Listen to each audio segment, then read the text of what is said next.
Good morning, and a warm welcome to your show, Sunny Mornings San Francisco. I'm your host, Melissa, and it's Tuesday, April 7th. You'll be interested to know. 78 years ago, today, in 1948, the World Health Organization was founded to coordinate international public health efforts and to promote health standards and disease prevention worldwide. Its creation marked a major milestone in global cooperation, establishing a dedicated agency to set norms, support countries, and improve well-being for populations everywhere. So now you know. And now, it's time for the Surf Report. Tuesday at Ocean Beach. This morning it's looking choppy with waves at 2 to 3 plus feet. Conditions remain the same through the morning, with the wind staying onshore at around 11 to 12 miles per hour. Expect similar wave heights throughout the day, with the wind increasing slightly to onshore at 15 miles per hour by late afternoon. Best time to ride is at 9 a.m. with the 0-foot low tide, when the south-southwest swell is 2 feet at 14 seconds, and the onshore wind is 11 mile per hour. The first low tide on Tuesday will be 0 foot at 9:45 a.m., followed by a 4-foot high tide at 5:45. The nearshore buoy in San Francisco Bar reads 57 degrees for the water temperature. Choppy conditions dominate Wednesday with waves around 2 to 3 feet and west winds up to 12 miles per hour. Thursday sees a slight improvement with fair conditions and consistent 2-foot waves, though choppy in the afternoon. Friday brings the best surf of the period, with clean sets building to 3 plus feet and light winds early on. This morning, it's mostly cloudy and it feels like 53 degrees with 9 mile per hour wind. The sunset will take place at 7:38 and will rise again tomorrow at 6:44. It looks like we're in for some mostly cloudy skies today, with a high around 60 and a mild breeze. Tonight, expect continued mostly cloudy conditions, with a low of 56 and light winds picking up a bit. Looking ahead in the weather.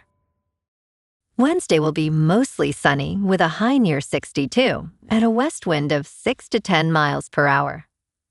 A slight chance of rain returns overnight into Thursday morning, then Thursday stays mostly cloudy with highs near 63, and rain chances increasing late Thursday into Friday as temperatures hold in the low 60s.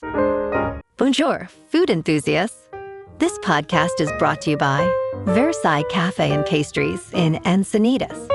Nestled on El Camino Real South, just north of Encinitas Boulevard, this cafe is a haven for culinary delights. Indulge in their amazing Eggs Benedict or their gluten-free crepes. You can grab a panini for lunch or just breeze on through to get your morning coffee. They are open every day from 8 to 5. So stop on by and don't forget to tell them Sunny Morning sent you. In local news, if you are experiencing cold or flu-like symptoms this winter, you may be dealing with a lesser-known respiratory virus that is rising in the Bay Area and across the United States. Human Metapneumovirus, often referred to as HMPV, causes symptoms similar to a cold and is related to respiratory syncytial virus. According to the Centers for Disease Control and Prevention, HMPV is most common during winter and spring. Symptoms can include cough, fever, nasal congestion, and shortness of breath, with potential complications such as bronchitis and pneumonia. The Centers for Disease Control and Prevention reported that HMPV activity is increasing in the United States, aligning with expected seasonal trends.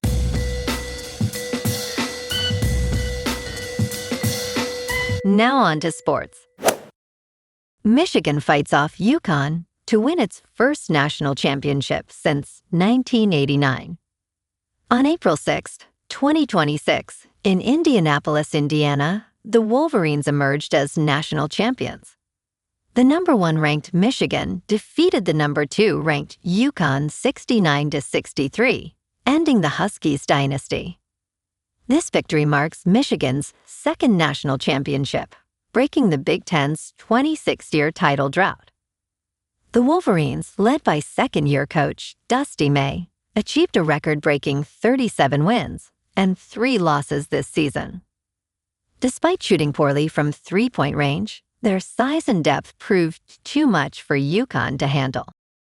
In local sports, the Phillies rallied past the Giants with a 6-4 victory on Monday night, thanks to Alec Bones' go-ahead double in the 7th inning after Bryce Harper's 2-run single tied the game.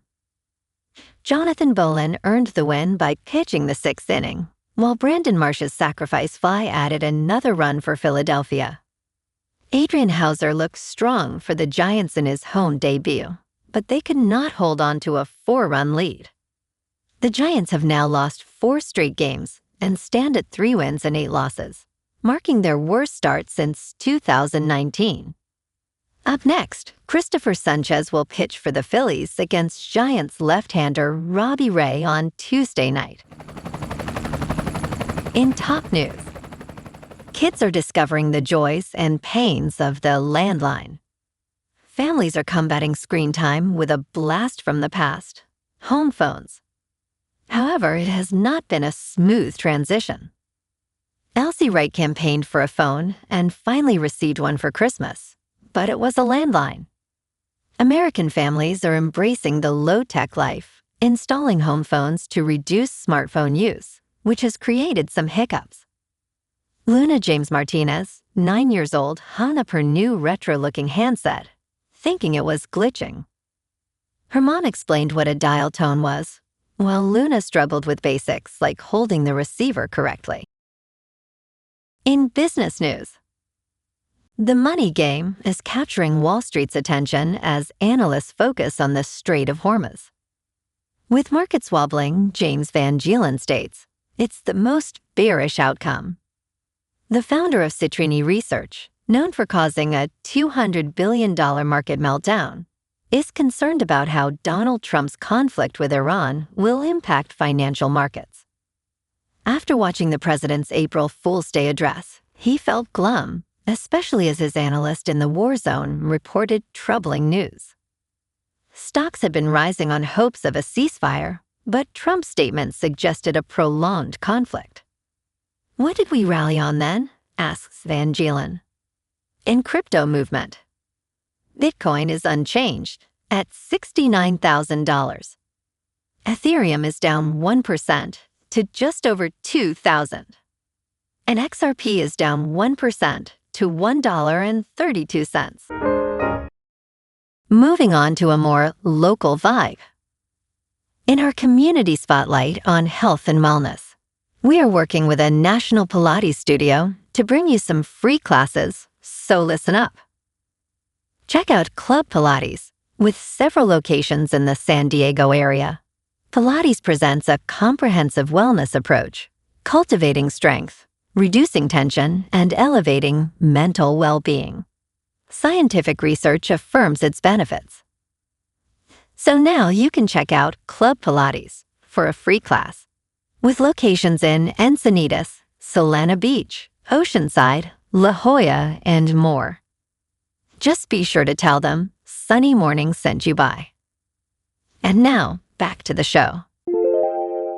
Let's talk science. Artemis II's crew has now flown farther than any humans.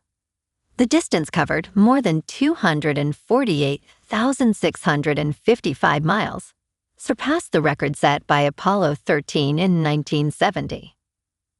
The crew of NASA's Artemis II mission has officially ventured farther into space than any humans before, zooming more than 248,655 miles from Earth in its historic voyage around the far side of the Moon. Today, for all humanity, you're pushing beyond that frontier, Kelsey Young, a science officer for Artemis II, told the crew. The spacecraft will set yet another record for human travelers, 252,760 miles from Earth. And in entertainment news, Savannah Guthrie returns to work.